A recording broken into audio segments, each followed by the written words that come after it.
You are listening to Vitruvian Man with Jesse and Josh.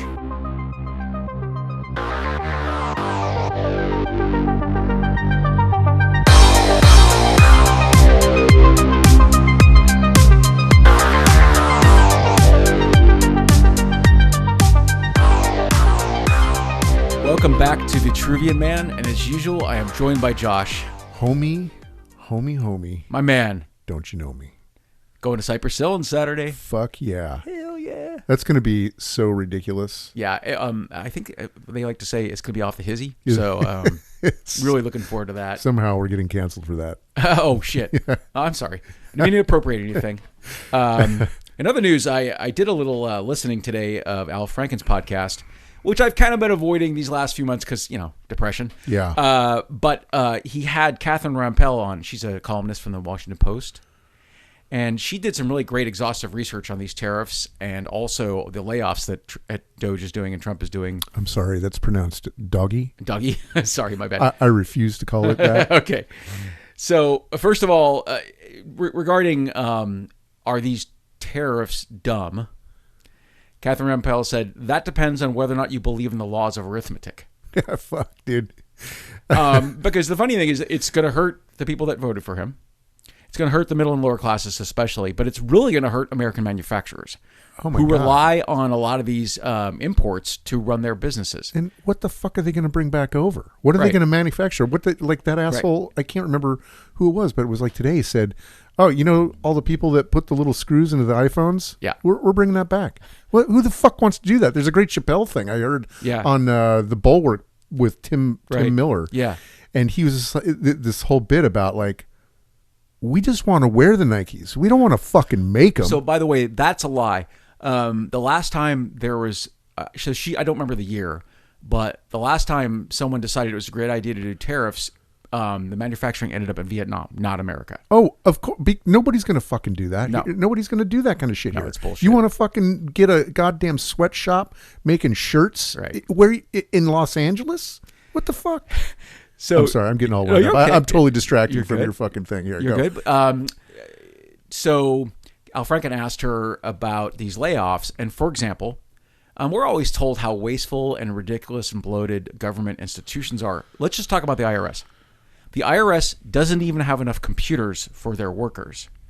And now that these ridiculous, they've got now benchmarks on Monday. They got to come in and write what they accomplished this week. Are they still doing that?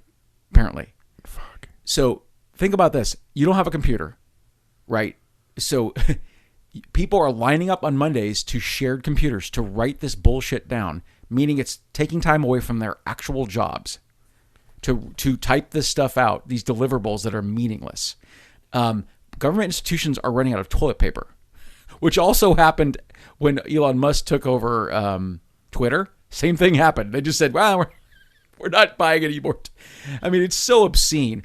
But wipe with your left, eat with your right. Do you know that so you're an accountant, you know that if you mail in your tax return, which some people still do. Oh, yeah. Mine's filed digitally with my accountant. But if you mail it in, the IRS is so backwards and so paper-laden that there are workers at the IRS that enter your form into a digital form because they have no way to scan it. They have no scanners at the IRS. These are big bloated institutions. They don't have proper equipment to do their jobs. That's not a bloated institution. And with all this, right? With all this, they've been cutting the budget for a long time. Biden actually increased the budget when he was in there and he actually set it up so that there was more people in the department that went after the rich. Yeah. And they've slashed all that. Why it's fucking just maddening. Like the only people that they're going to go after are the poor because they won't fight it. Right. They have no recourse. Right.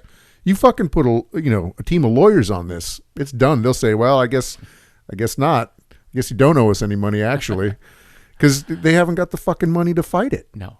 Let me tell you two of the groups they just laid off recently. They laid off nuclear inspectors. Yeah.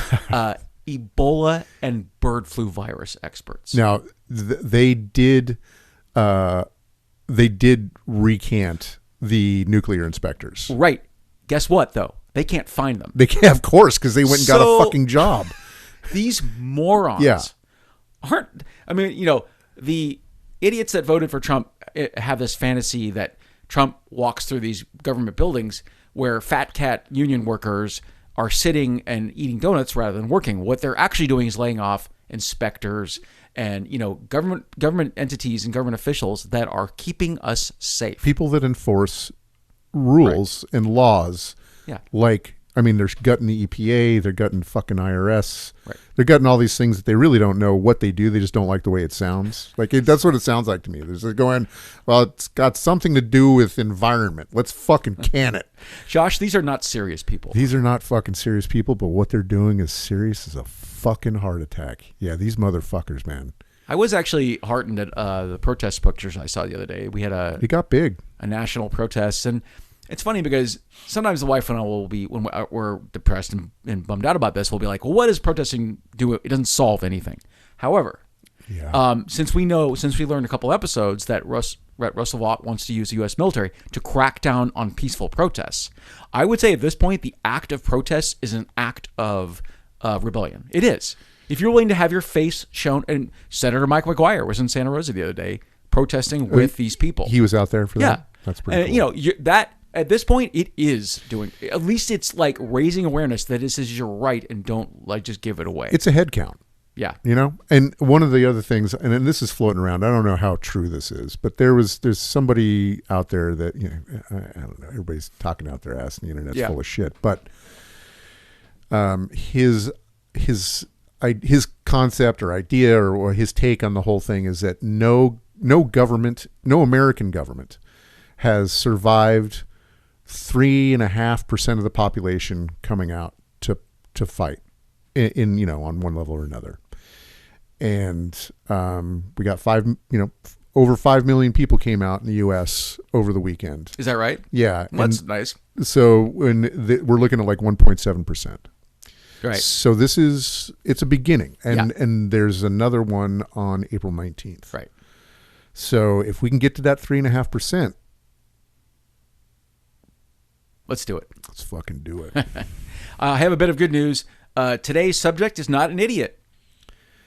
Who are we doing today, Josh? Our boy Edmund Burke. So tell me what you thought when I was originally talking about him. I was already, when you started mentioning him last week, I'm like, oh, this sounds intriguing. This might not be an asshole or an idiot. And sure enough, he is a philosopher, a thinker, a writer, has very interesting opinions that we won't necessarily always or agree with, but I wrote down a couple quotes I really liked that he had said. No, when I originally, because I was going through people that, inspired like fucking Bannon and, all these people on the right. And I was like, this name kept popping up. And I was like, okay, I'm fucking get my quart jar of fucking Haterade sitting there, fucking gulp it down. And then I started reading about him and what he had to say. I was like, well, that's fucking reasonable. Exactly. I understand, even if I don't totally agree with what he thinks or where he's at with things, it fucking makes a lot of sense. And I guess we should go into, down the line how I don't know if this is a word, but Burkean conservatism does not exist in America anymore. And I don't think that it's existed since probably really the 50s. There might be some thinkers out there that could lay claim to him, like maybe William F. Buckley. Sure.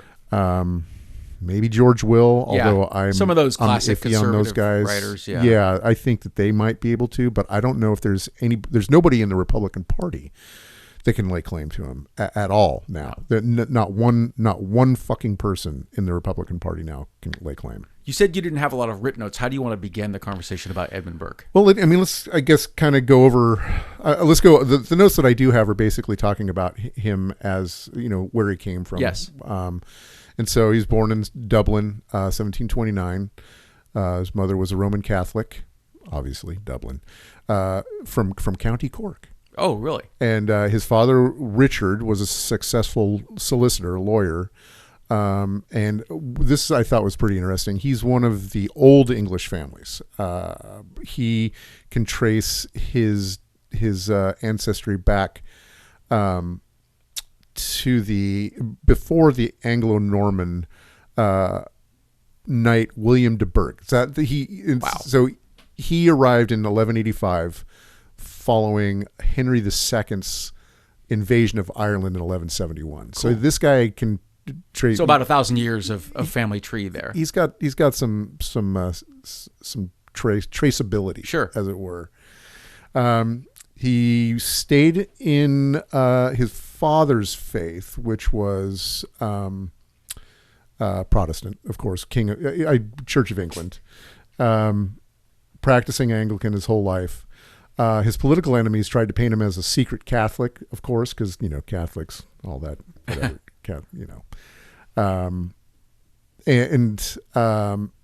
if he had been outed as a real Catholic, he would have been disqualified from public office, wouldn't have been able to serve in the House of Commons.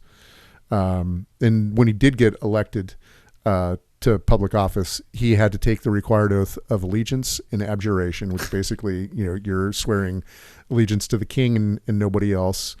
The oath of English supremacy against the Irish, of course. And then this cracks me up. He had to sign the Declaration against transubstantiation. Okay, it's been a long time since I heard that word. Maybe 29 years or something. Transubstantiation is the Catholic belief that when the priest does his fucking voodoo over the wine and the bread, it becomes, in actuality, the blood and body of Christ. That's transubstantiation. So he had to sign a decree against saying that he did not believe in that, because that's not Anglican or Protestant belief. They don't believe that that's a literal thing, like the Catholics. The Catholics apparently. Well, I mean, at least I don't know where it stands these days, but I think that it's still a thing. That transubstantiation amongst true Catholics is a real thing. Well, and if you watch The Tudors, which is great, you get to see blow by blow the insane, ridiculous things people killed each other over. Well, I mean, like just whether or not you could pray outside of church, like the idea that that a home could be holy, that you could pray to God at your home, as opposed to in a church was. What do you hear? Do you hear we have chickens and roosters out there? I think it might be geese. Okay. Actually, the geese do fly over this place almost every day. So what's happening outside? But anyway, obviously, Catholics and Protestants not big fans of each other. No, they kind of have beef. They got all mad about that fucking Luther guy. Some drama there. Some drama. Mm-hmm. What's interesting, another interesting thing, his early education was in a Quaker school. Okay. Which is that's kind of that's a thing. It is. I think Quaker schools are held in high regard. Am I saying that right? Well, I don't know exactly. The Quakers, at least now, are known for being very peaceful. Yes. And they're it's the Society of Friends, I think is what they call it. And I would say nonviolence is one of their main tenets, isn't nonviolence is one of their things. They don't have preachers. There is nobody elevated to a level above anybody else. That sounds like sacrilege. Well, to the Catholics for fucking sure. And so generally when the Quakers meet, they just go and sit in silence. And if somebody feels moved to preach, then they stand up and preach. It's kind of a weird thing. Sounds pretty good. Yeah. I mean, and apparently this is totally off the subject, but he, the Quakers, I forget why they called them the Quakers, but it was something to do with they would go into quaking or something like that. I don't know. Okay. I might have that totally wrong. Okay. Anyway, so when he graduated, his dad expected him to follow in his footsteps and become a solicitor, and so he went to law school for a while, dropped out, went to the continent and traveled, and then during his travels decided that he wanted to pursue writing. And that's where he went to make his Thank his God living. He did.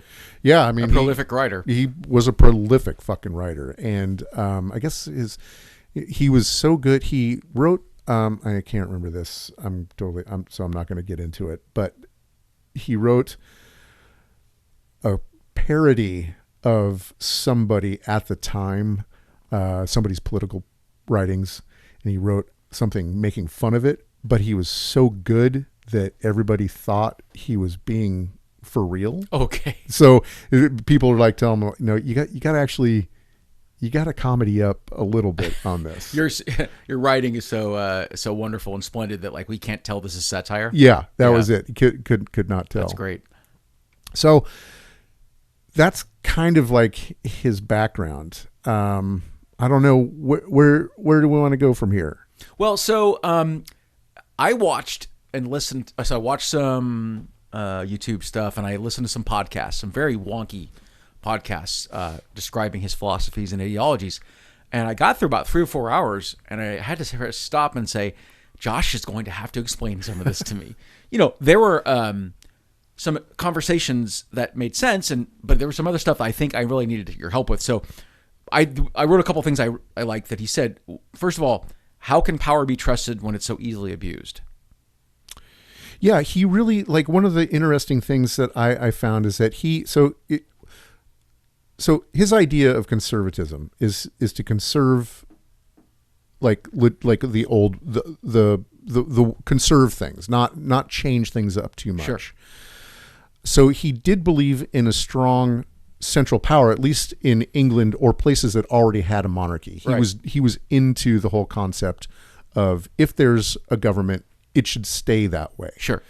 But he also believed that there should be a representative of the people, and they should be at least as strong as the monarch himself. So he weirdly, like, he had these like really super liberal ideas about that kind of stuff in the context of a very like old authoritarian school rule. Authoritarian rule. Right. But so he's such a fucking hard nut to crack. He is. Now, we should also define conservatism, because I was telling you last week that I associate a lot of obviously awful things with conservatism, because people that call themselves conservatives now are just not.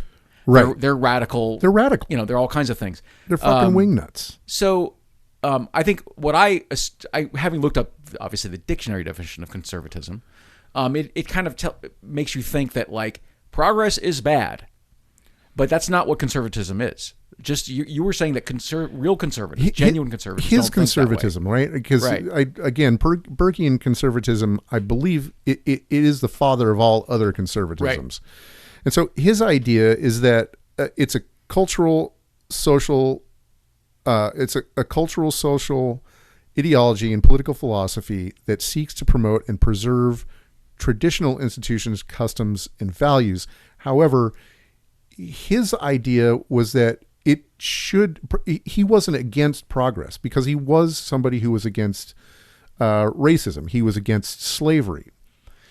But I like that. Right. Yeah. I mean, but he of course was a racist in his own way. Okay. But he was like, there needs to be a mechanism to make it so that the slaves are no longer relevant. And I know it sounds really bad in the context of today, but of course, his idea is that if you try and change institutions too quickly, shit'll fall apart.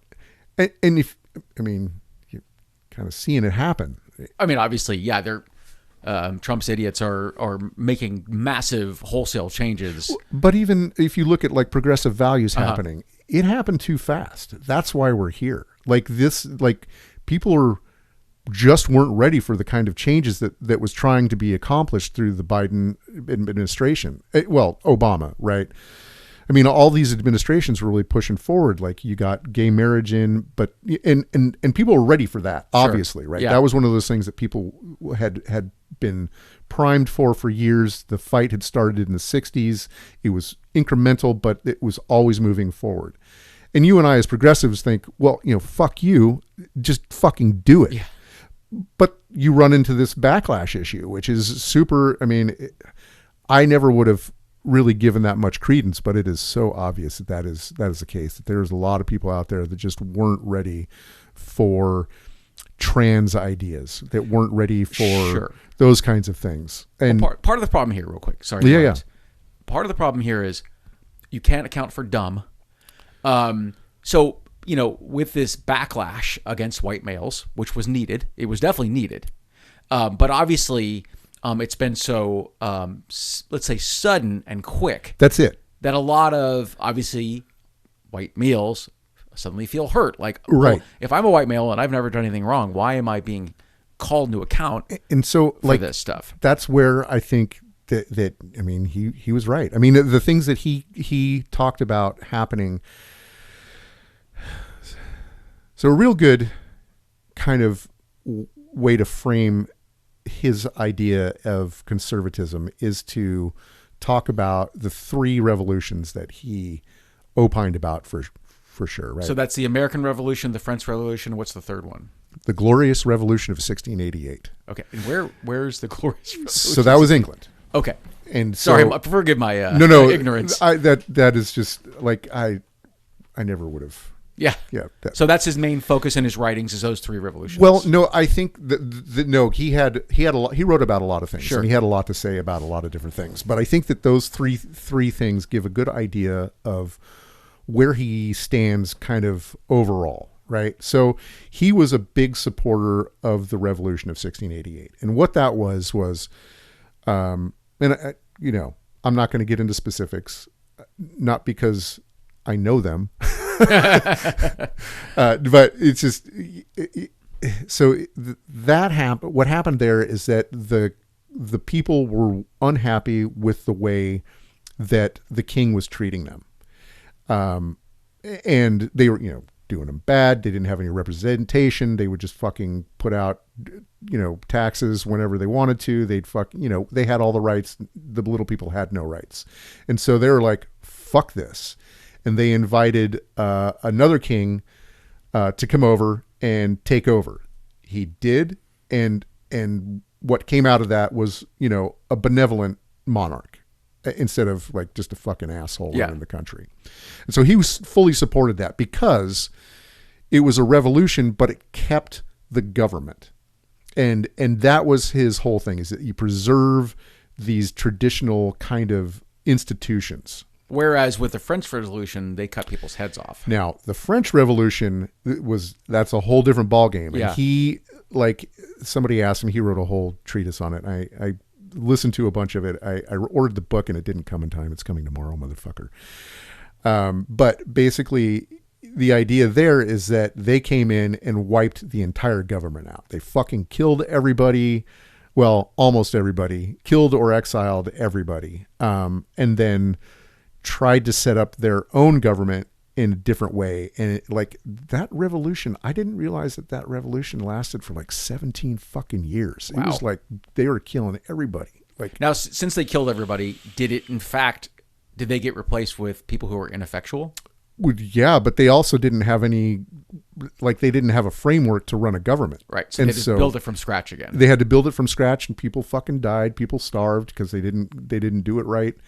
And that paved the way for everybody's favorite little guy, Napoleon, right? So he came in and fucking took over and did his thing, and then they exiled him. And then, eventually they got it together, but it took a long fucking time for them to do it. And one of the problems that he had with the French Revolution also is that he's, religious guy. So he totally didn't see that it was fair that they killed all the priests and killed the church essentially. Right. Which, again, is one of those things you can kind of see in hindsight. Yeah, maybe was it a great idea? It wasn't a great idea. Even though I'm a fucking solid atheist, sure. He could see that would cause problems. That was going to cause even more problems. But you said also that Burke did favor the American Revolution, which you more called a secession, right? Than a because revolution. He considered a secession instead of a revolution. And so that's why he was okay with it. He didn't consider it a revolution in any form. It was people taking self-government in their own way. Right. And he thought that they should that the British government should make amends to give them money if necessary and let them start which couldn't over. have been received all that well by some British people, obviously. A lot of British people were not down with that. Yeah. But there, I mean, I think that there were some people that like understood what he says. I mean, he's such a fucking reasonable guy. Yeah. He's a serious person. Yeah. So these that kind of pins down like his idea, I mean, in a broad stroke, and you can read into each of those things pretty in depth, and you'll get a better idea of how they differ from each other. But that's how that's how his conservatism works.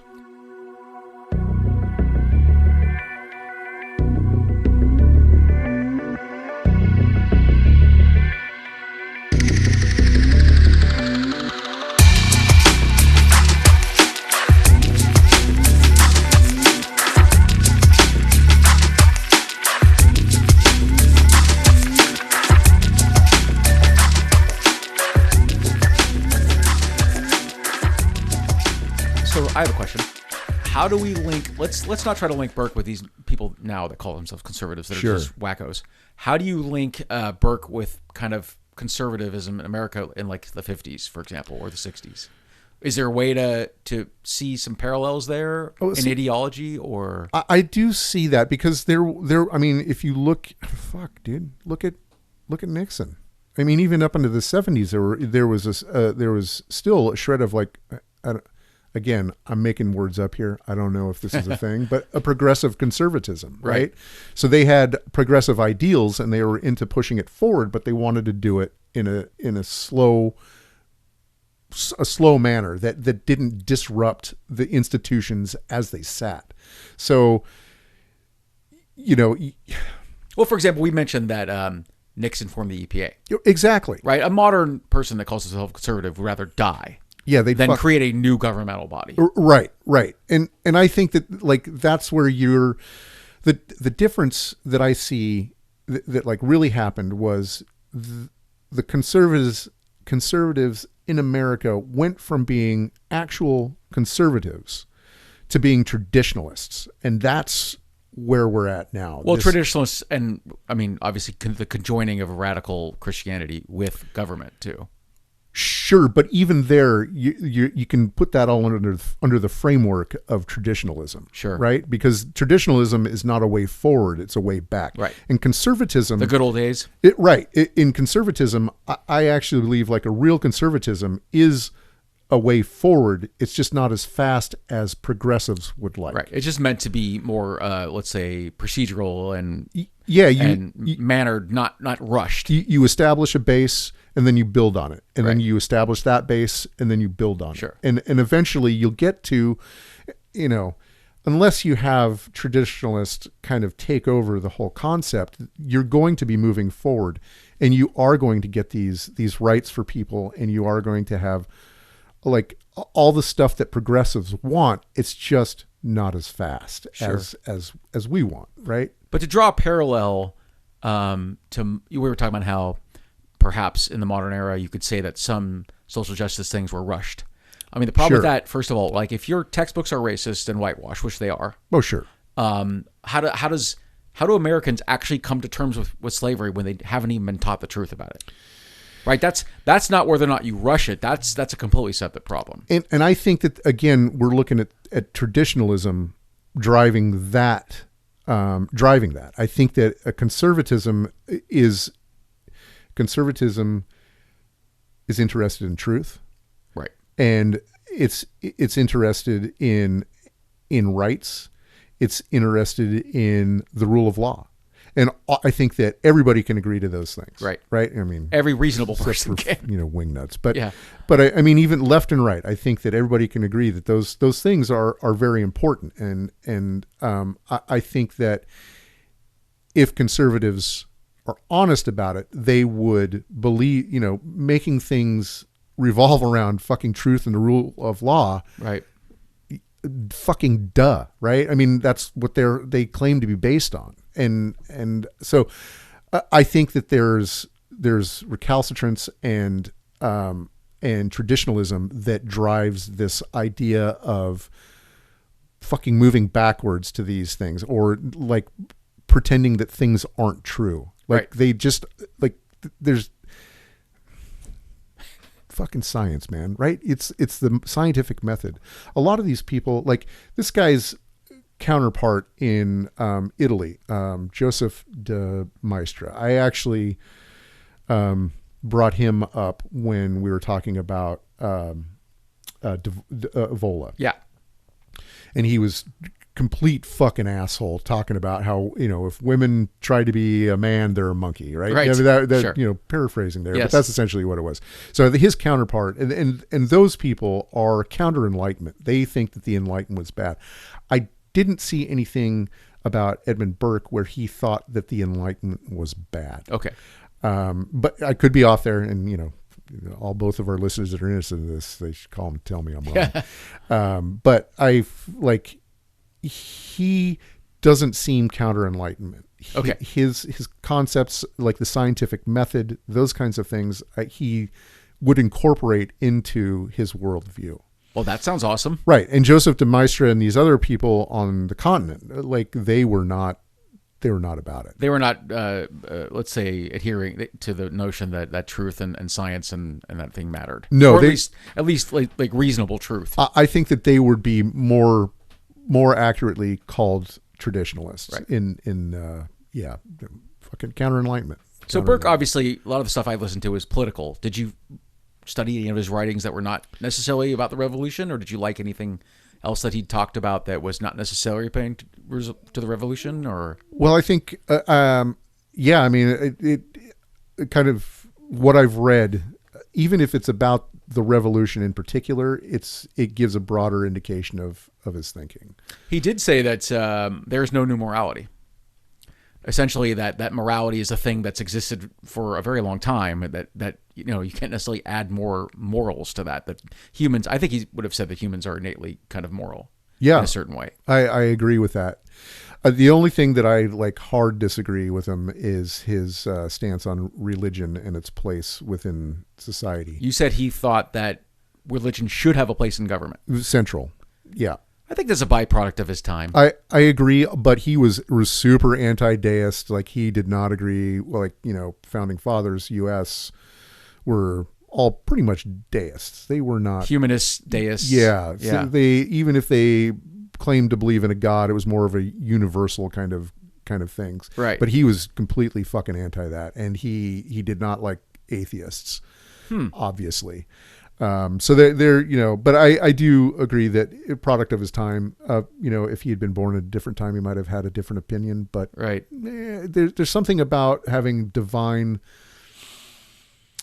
if you're looking at conservatism, preserving institutions, a church and a divine order to the government is pretty imperative. Right. It's funny. I was looking at, I use a lot of stock art in my job because I have to. And I was looking at these, let's say, batches of religious symbols. Like you can buy vector artwork that has, the major religions of the world. Sure. And there was let's say 15 different icons. And one of them was the A that's on my arm. It's agnostic. And I thought, this piece of stock art is making a political statement because Christians would have you believe that atheism is a belief when in fact it is not. It's the lack of belief. Exactly. So I just thought this stock art is kind of preaching to me. Agnosticism and atheism is not a belief. No. Yeah. It's based in reason and science. Yeah. So anyway, so Burke, any other cool things about Burke, or is that the preponderance of your notes? That's kind of the gist of what I've got on him. I mean, we could go into the different kinds of conservatism and how that has really nothing to do with his ideas, but really, that's up to you. You took the notes. I'm trying to see here. Do you want to use them?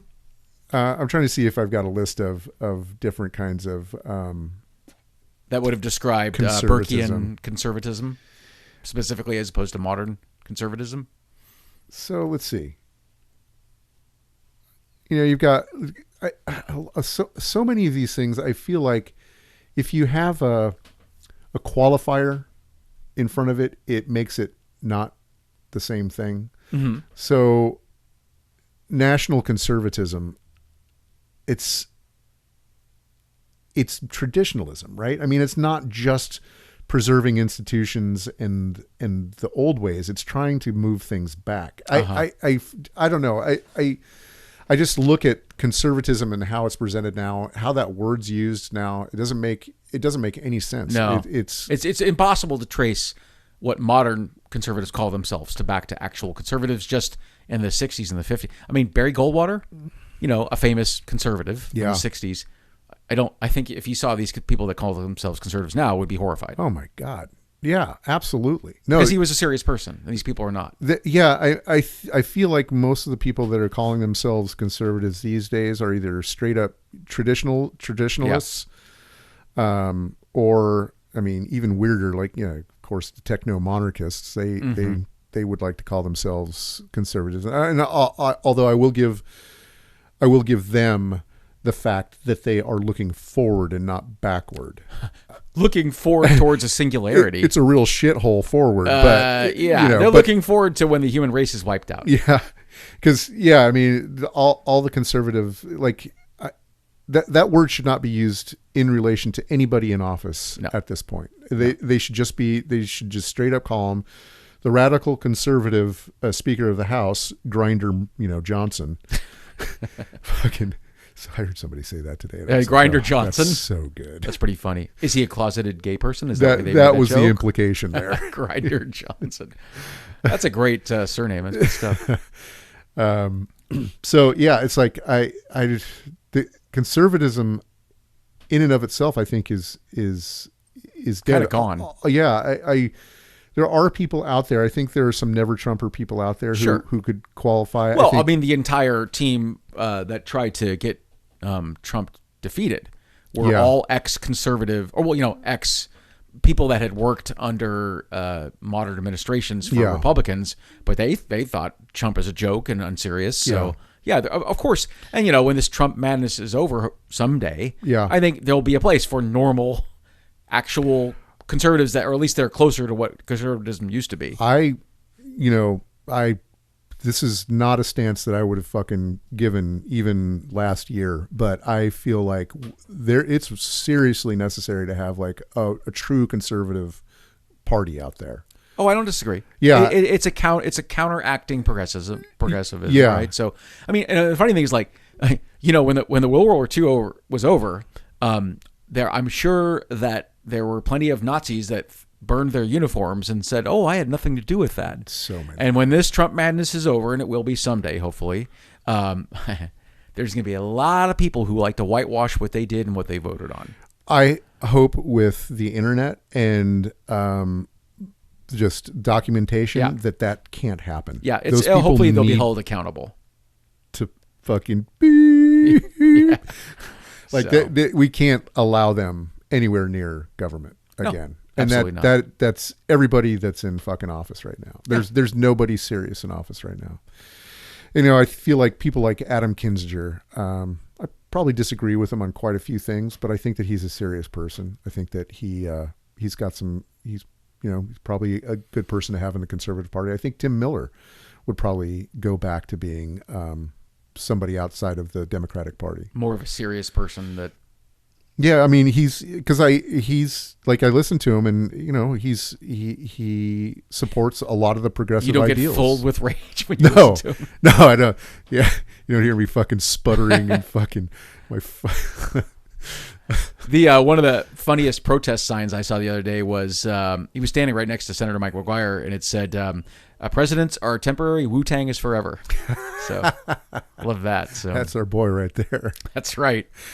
Did we cover all the Burke notes that you wanted to talk about? Or I think so. You've got anything that you want to say? No, I mean, I really enjoyed listening to his ideologies and his philosophies. Yeah. I would never be smart enough to impart them to another person like you just did. But I did enjoy getting steeped in some actual intellectualism. Yeah, I mean, I really feel like reading about him has totally changed my stance on what a conservative is. And I really appreciate that. Like,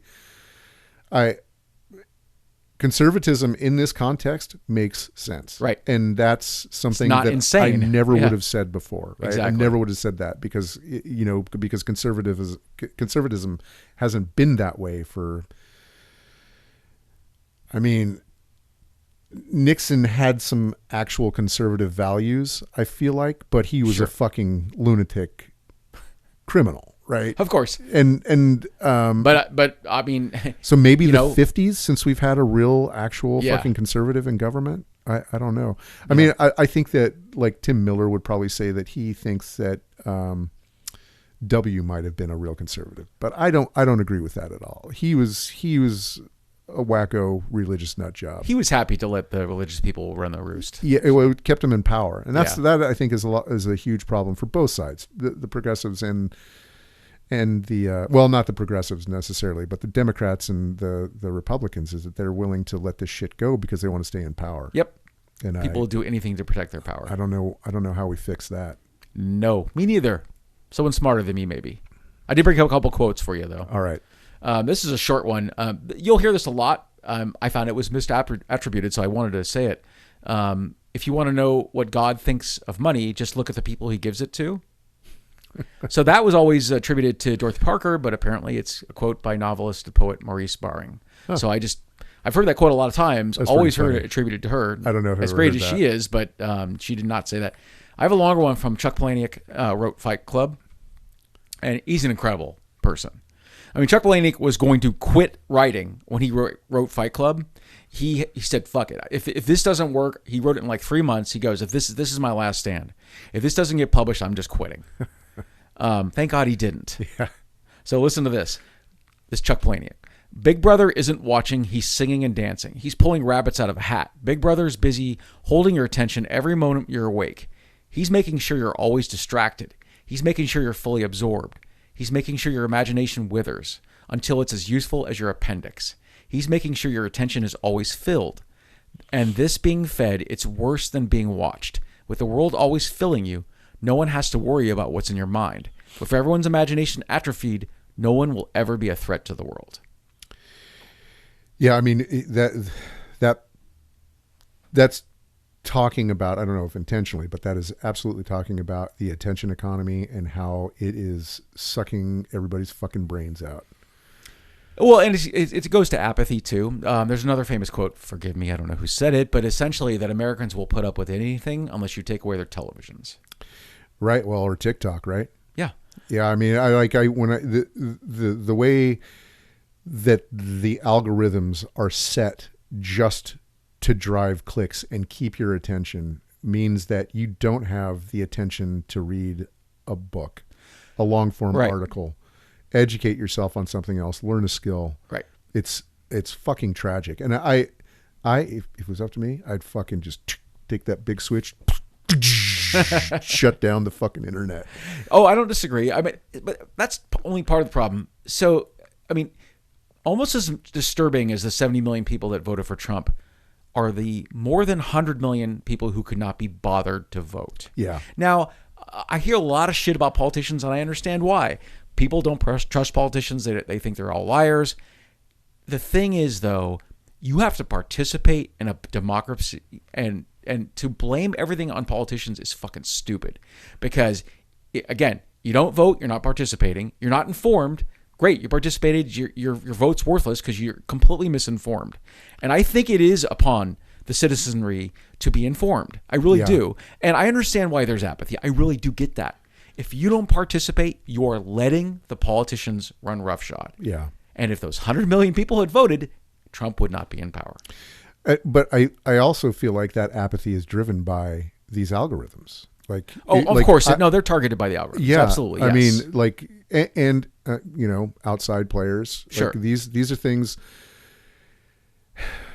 These are things that happen. I totally agree with what you're saying, but I also feel like there are a lot of people out there, smart people, that have gotten to this apathetic stage because of the amount of information that's being thrown at them and the fact that they feel like they're being manipulated.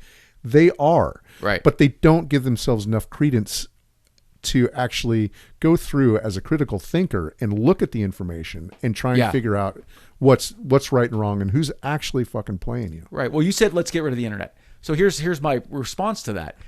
I can read something false and bigoted on the internet, and 4 seconds later I can be on factcheck.org proving it's not real. A lot of people I understand that. are a bit lazy. Yeah. And I'm sorry, the internet has just as many means to disprove these lies as it is to spread them.